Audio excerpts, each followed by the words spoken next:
Биринчиден, адам баласы туура жолго келиш үчүн, хидаятка келиш үчүн адамдын акылдуулугу, зиректүүлүгү өзү жетиштүү эмес.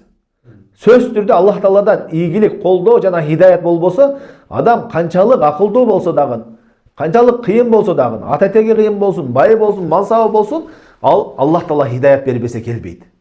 Түшүнүктүбү? Себеби айтып атат, көптөгөн акылдуулар зирек адамдар дейт.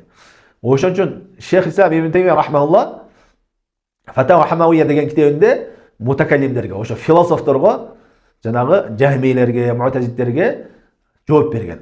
Ошолордун башчыларын эскерип айтат: "Уту закаан ва лам ю'ту закаан" дейт. Аларга Аллах Таала дейт. Алар өтө акылдуу болушкан. Сүйлөгөн сөздөрүндө өтө кыйын болгон жана философторчу. Айтат, аларга Аллах Таала дейт, зиректүүлүк берди дейт, акыл берди, бирок тазалык берген жок. Кандай жүрөктүн тазалыгын, хидаяттын нуруну берген жок дейт жүрөгүнө. Демек, хидаятка келиш үчүн ал себептер негизги себеп эмес, акылдуулук, зиректүүлүк эмес, Аллах Таала өзү жакшы көргөн, өзү тандаган адамына гана хидаят берет.